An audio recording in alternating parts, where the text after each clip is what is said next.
Today, franchises have taken over the movie scene by storm. Disney's empire of franchises such as Marvel, Star Wars, and many others take over the landscape of cinema. None of these, however, are the longest running of all time. That trophy belongs to Japan's icon, Godzilla. A franchise that started in the 1950s and is still continuing today. With over 30 live-action films, Godzilla is one of the most popular icons of all time. Most people know about the monster, but not the extensive history of the character, and why the franchise's several films have such an impact on the world of cinema and the world itself. This is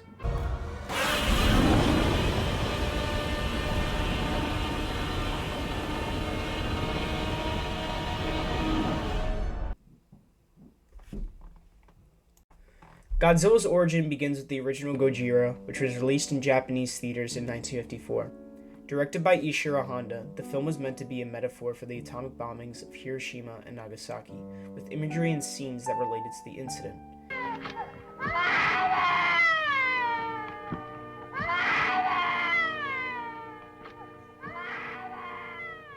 It was meant to represent the traumas and anxieties that the Japanese had faced during that time. Godzilla himself was a monster created from H-bomb testing, having skin similar to that of keloid scars and causing destruction wherever he went.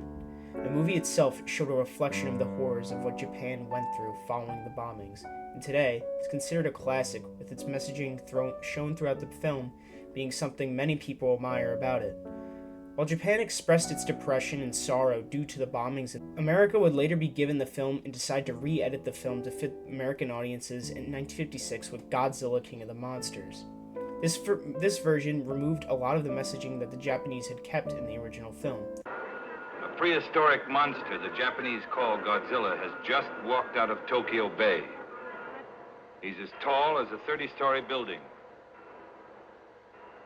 This put Godzilla in a more campy and somewhat comedic light, as many critics regarded it as a cheesy and just silly film with a man in a suit that destroyed cardboard buildings.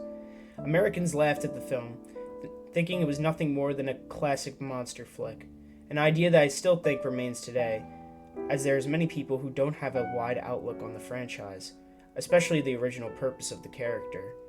However, once public reception reached Japan, there was an idea to appeal to the American audiences, and from there, Godzilla started to change vastly through the next set of films.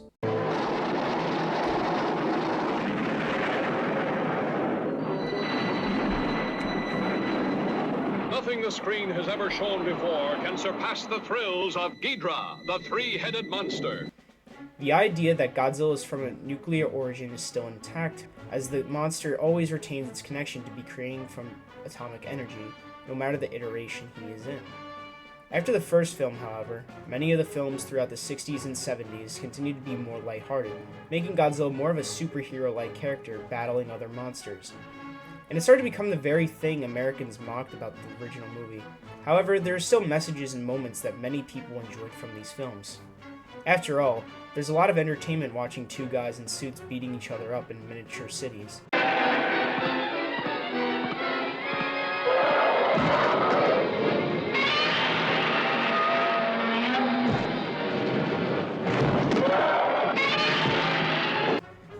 This was due to Toho, Godzilla's production studio, wanting to appeal towards the wider market, and in doing so they dumbed down the Godzilla films throughout this era to fit those campy monster movies, and to some degree appeal towards the younger demographics. Especially in the 70s, since they saw an opportunity in the franchise the same way King Kong had done years prior. Godzilla's reception would be overall comedic in America, so when those era of films were finished, Godzilla would go dormant for the decade.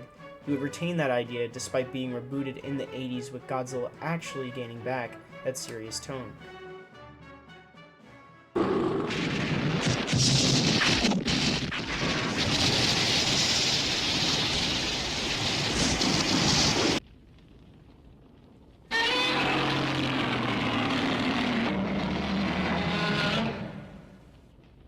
However, these films would only be released in Japan, while being absent from America due to the unsuccessful release of Godzilla in 1985, with it also having American re-edits added onto it. Godzilla 1985 wasn't exactly well received by critics. Leonard Maltin gave the movie his lowest rating, saying that it was too straight to be funny. It went on to gross only $4.1 million at the box office. Seeing as though this film was a financial disappointment, the subsequent Heisei Godzilla films did not see mainstream releases in the United States for quite some time. This meant Godzilla's successful rebranding from a children's superhero into a serious and powerful icon did not reach the West. Because of that, Godzilla was still seen as a silly series about suited men knocking over cardboard cities. Regardless, there have been so many iterations of Godzilla that his constant re-innovation has assisted in his ongoing popularity.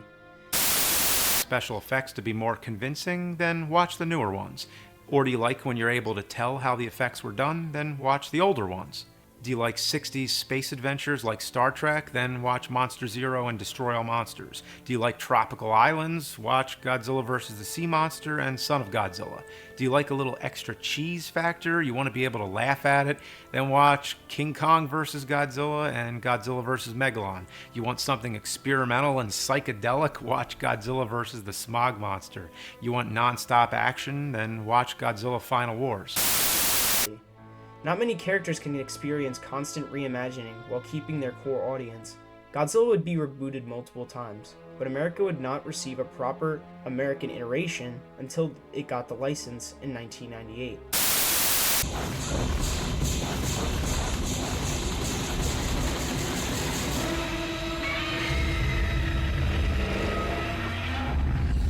However, an egotistical director, Roland Emmerich, got a hold of the film. Because of his dislike of the franchise, further tainted the monster's reputation, making it seem weak and just an animal afraid of humans, something that is nothing like the monster seen in many of the Japanese films. Fans of the franchise also bashed it. This is not Godzilla. Believed they were innovating, when in reality they were just missing the point. No, Emmerich's attitude that his film was dumb and he didn't like it, while also maintaining that it was superior to the Japanese source material, really discredits anything he's done in my eyes. It's so disrespectful and arrogant that it's beyond reason. By putting Godzilla in the hands of such a snobby yet lowbrow director, the franchise was stained forever in a way that felt like no redemption could come. It further distanced people who were unfamiliar with the franchise, and at this time really never understood the franchise fully. And since the Japanese films throughout the 80s and 90s were never issued in America, Godzilla still remained a lighthearted franchise that many people overlooked.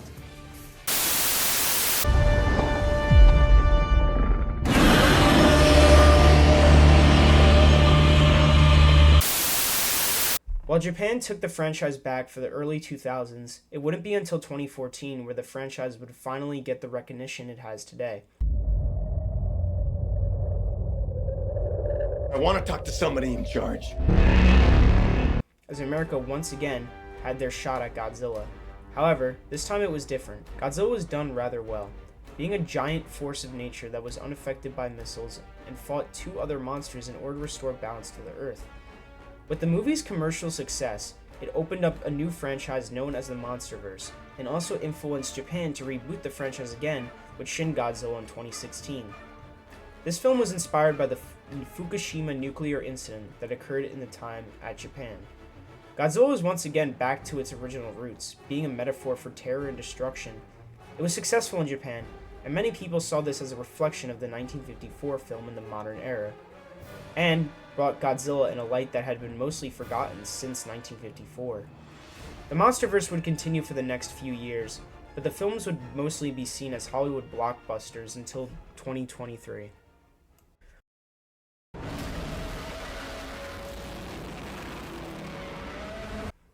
If any movie had a cultural impact, it was most definitely the recent Godzilla -1. Similar to Shin Godzilla, it abandoned the idea of Godzilla being a hero or action-like monster in favor of a more evil and monstrous Godzilla that only saw destruction in its path. They dived back into a time post-World War II, where Japan was still recovering from the tragedy caused by the bombs, with the main lead suffering from survivor's guilt and dealing with the loss that would later be brought by Godzilla. To say the film was a success would be an understatement. It was a global success, making over $100 million globally on a $10 million budget. The movie would win several awards, and most notably a well-deserved Oscar. Godzilla.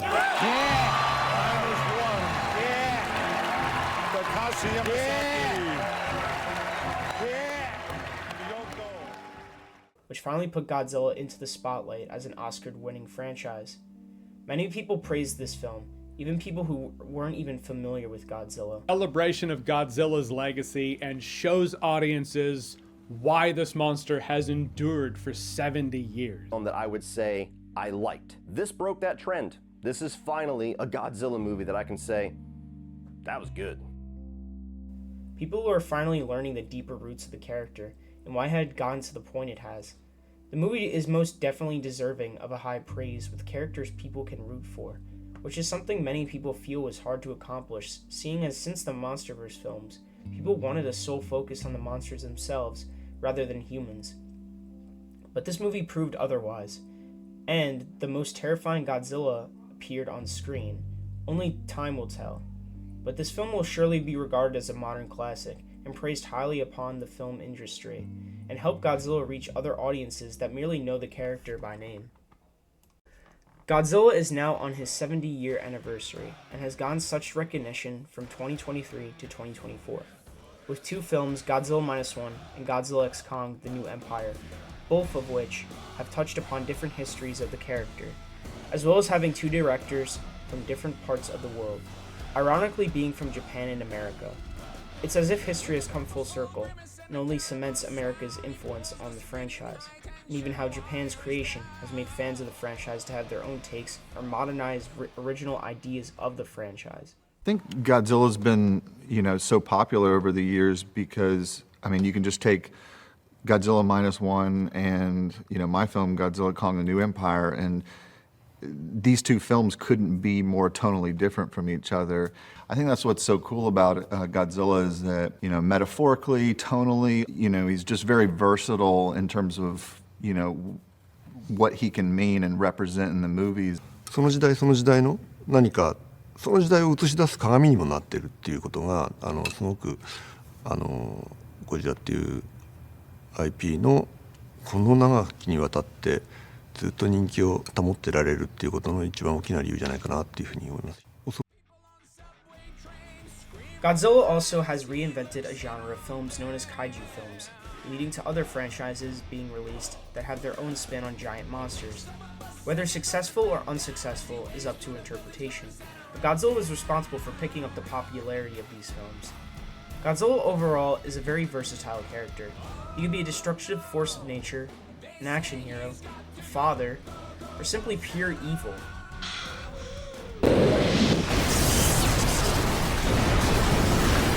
There's always a message that can be told through these visions of the character. There's very few characters that can be put into different settings. Like Godzilla, which further goes on to show how effective this character can be for giving off multiple messages in film, and allowing many different directors to pick their own ideas through these movies. With all these depictions, however, all of them have come from the same origin. Godzilla was created from nuclear energy.